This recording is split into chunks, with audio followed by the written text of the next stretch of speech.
क्या वजह है मुलाकात? ये भाई हमारे सहयोगी हैं कांग्रेस पार्टी, तो दिल्ली में है तो कांग्रेस पार्टी के शीर्ष नेताओं से मुलाकात होगी, इसमें कौन सी आश्चर्य की बात है?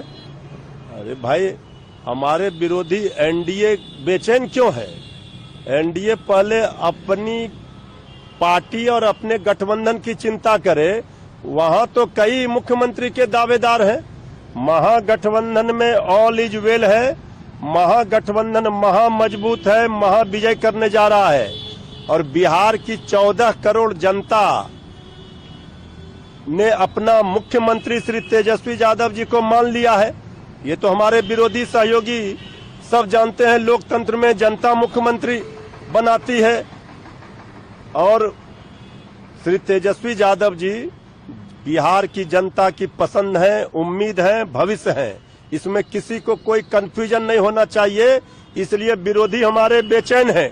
हम चुनौती देते हैं कि हमारे एनडीए के लोगों में हिम्मत है तो बताएं कि मुख्यमंत्री श्री नीतीश कुमार जी ही होंगे चुनाव के बाद। सब लोग कहते हैं नेतृत्व में लड़ेंगे, लेकिन महाराष्ट्र में जिस तरह शिंदे जी के साथ किया वही नीतीश जी के साथ करेंगे, ये सबको पता है। कई चेहरा, कल तो हरियाणा के मुख्यमंत्री जी ने कह दिया कि बीजेपी के श्री सम्राट चौधरी जी मुख्यमंत्री होंगे। अब तो जेडीयू को मान लेना चाहिए कि सीक्रेट प्लान लीक हो गया बीजेपी का।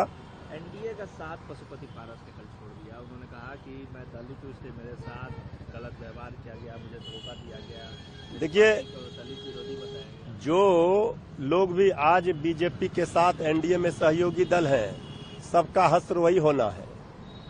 अपने सहयोगियों को बीजेपी मतलब निकल जाता है तो पहचानती भी नहीं है। अभी कई दल और छोड़ेंगे, अभी आगे आगे देखिए होता है क्या। मुर्शिदाबाद में लगातार हिंसा देखने को मिल रही है। कल फिर से पुलिस के वाहन पे गरज मिला। मुर्शिदाबाद में जिस तरह से आपसी भाईचारा खत्म किया जा रहा है, दंगा फसाद उन्माद करवाया जा रहा है, इसके लिए सीधे तौर पर बीजेपी जिम्मेवार है। बीजेपी का यही एजेंडा रहता है, नफरत फैलाओ, दंगा फसाद करो, भाई भाई में लड़ाई झगड़ा कराओ और राजनीति की रोटी सेको।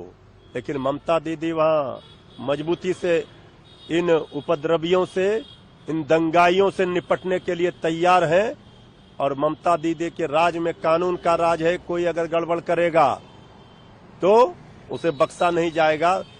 कोई हो, सबके साथ न्याय होगा। उन्होंने ये भी ममता बनर्जी ने लोगों से अपील भी की है कि आप प्रदर्शन कर सकते हैं, विरोध कर सकते हैं किसी भी बिल का, लेकिन हिंसा नहीं कर सकते। नहीं तो हिंसा का तो सिर्फ जो हमारे विरोधी हैं वही समर्थक हैं। दंगाई और उन्मादी पार्टी कौन है? तलवार बांटने का काम कौन कर रहा है?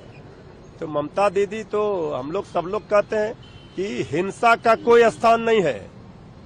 अपना विचारों की लड़ाई है और इसमें गलत और सही जनता भी समझती है।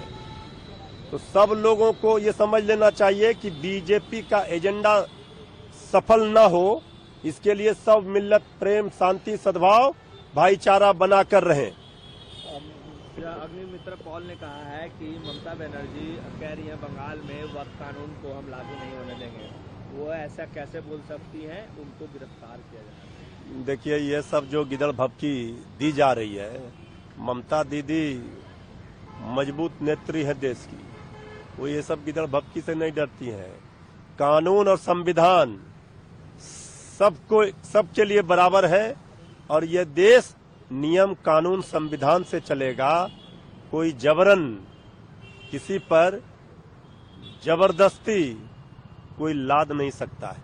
त्रिमूल ने भाजपा पे आरोप लगाया है कि बीएसएफ के द्वारा वहां पर हिंसा भड़काई जा रही है। नहीं, यहाँ तो देखिए बीजेपी का यही एकमात्र एजेंडा है। अब ये बंगाल में जो किया जा रहा है, इसमें सीधे तौर पर जो विरोधी हैं उनकी ये चाल है।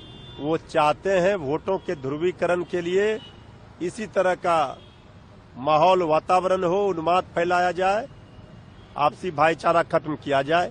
ये सबको पता है, चाहे हर तरह का हथकंडा अपनाया जा रहा है बंगाल को डिस्टर्ब करने का, लेकिन वहां बंगाल में बीजेपी की दाल गलने वाली नहीं है।